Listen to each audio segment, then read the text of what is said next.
Okay, let's move to transforming material. Now this section of the guideline explains how the same piece of material, a piece of paper, digital paper, can stretch and move, and which kind of animations are acceptable. So again, this is not very easy to understand.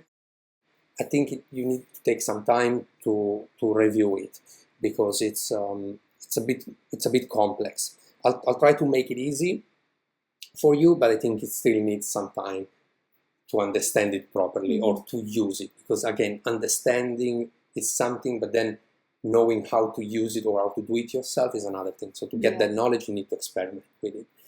But what this section of the guidelines is explaining is that the transformations on rectangular objects can occur symmetrically or asymmetrically.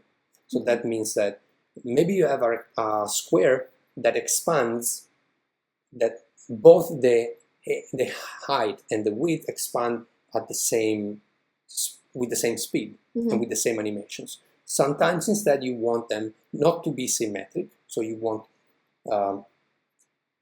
width and height to animate at different times. Yeah. So that's what they are saying.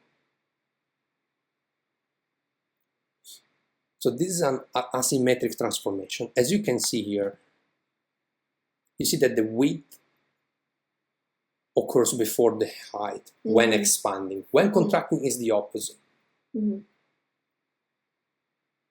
Okay? And if you look at the card, you clearly see that it works well, because it's like if the card touches the boundaries, the width boundaries first, and then it expands vertically too. So it's like if the element is constrained by its container. Yeah. Okay. So again, it feels quite natural. But then we also have symmetrical transformations. So as you can see, they both start and end at the same moment.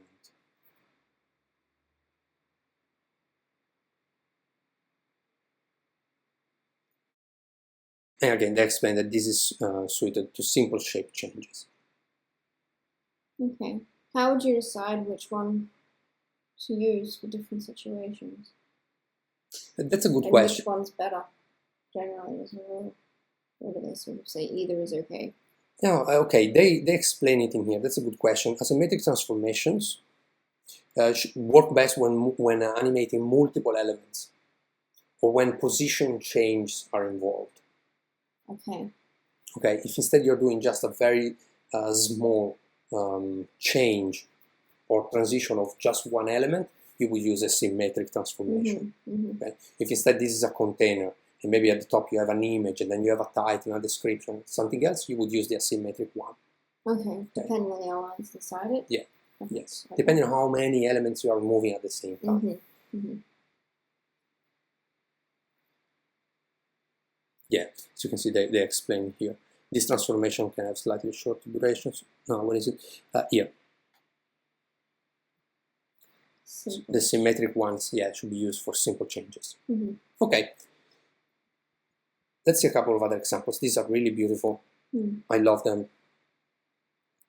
I love the fact that they took the time to do the animation also in slow motion, so you can actually see what's happening. So as you can see, this is an asynchronous transformation, because there is a lot going on in that card expanding. So the card itself expands, the image expands, the content gets revealed. So it works really well to animate all of those elements together with an asynchronous animation. Instead, this is a container with full bleed content, like an image. May expand synchronously. It's not having to deal with bringing other elements or content with it. Yeah. Yes. Is the point of the asynchronous one, is the point of keeping the image as the largest thing first, so that you can psychologically associate what you've tapped on with what you see at the end, so you can see it moving together? Yeah, it's a good question. This has a lot to do with focus. So Yeah. this is just an example, right? Yeah. This could be a button.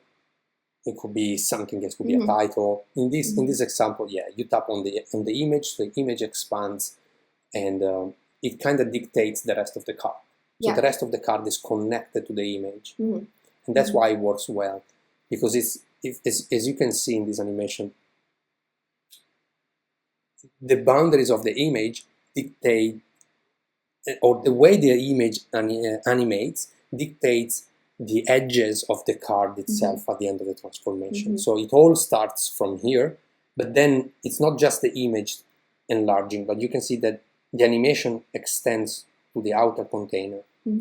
In that sense, as you said, if I tap on the image, then that animation brings continuity. Yes, that's what I was thinking of, continuity. So the focus, you're focusing on what's happening through the image, but there's continuity from what you've chosen to do and what ends up being there. Yes. You can see that you had control over what happened. Yeah, exactly. So that was quite cool. Now let's see radial transformations. These are animations that expand circularly. That's why it's called radial. So this is a button that expands and becomes a card. Okay. So let's say maybe this could be a buy button. When you tap on it, it expands in the card. Maybe it tells you, I don't know, to select something or select a quantity or whatever. So this is a button that expands radially into becoming a card.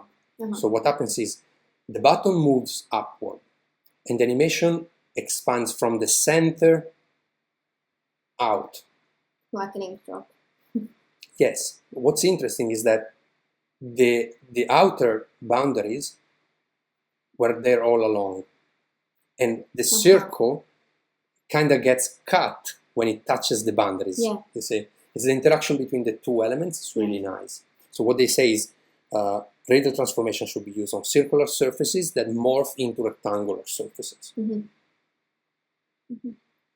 Don't use a radial transformation when transforming between two rectangular shapes. As you can see, it looks strange. Yeah, because they added a new element that wasn't there at the beginning. So it starts with a square, it ends with a square. Why would you use a circle? Yeah, exactly. Someone may actually do it because in material design, as we saw before, there is this concept of the ripples, ink ripples, expanding from where you touch. So someone may interpret those ripples and think, okay, I can animate using the ripple. But it's against the guidelines, and they go in good detail in here explaining how to achieve the right effect. We have other two don't examples. Don't expand a novel width and height asynchronously.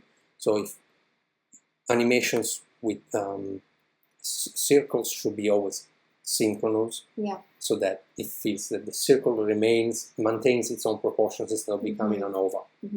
And don't transform complex shapes. This is about the point of origin. It's quite nice. Look at that.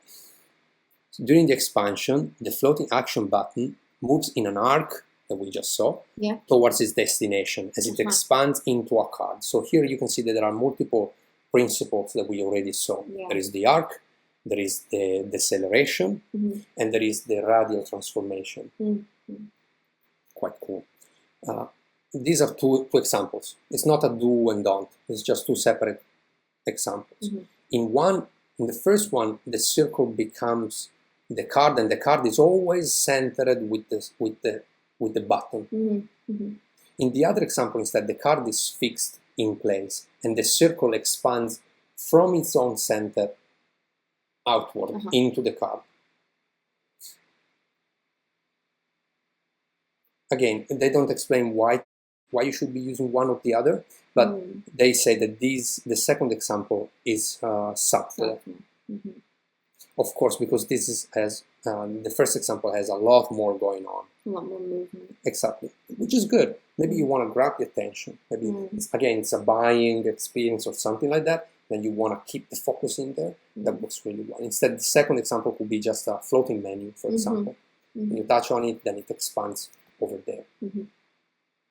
It's not that important, but it's still consistent and coherent. the good thing is that of both is that the initial state and the final state are always connected somehow.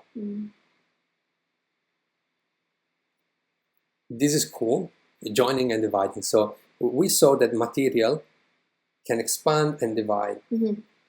It's alive. So what they do, they show you and they tell you what properties you should animate and which ones you should be more careful playing with. For example, material can join or divide, but they are really careful about explaining how the shadow how the joining happens. Yeah, exactly, because the shadows shouldn't overlap. It's like if it becomes one object, you don't see the shadows overlapping over the pieces of materials. It's like if the material comes back into one thing, you don't see overlapping between them. So when material divides into multiple pieces, the pieces begin separation at the start of the movement. When joining, the edges meet and margins overlap before the movement completes. So what it's also interesting here is that you can see the margins overlap too, because you see that there is like a rounded corner here. So those margins need to overlap too in order to make it one smooth. Smooth line. Yeah, smooth surface.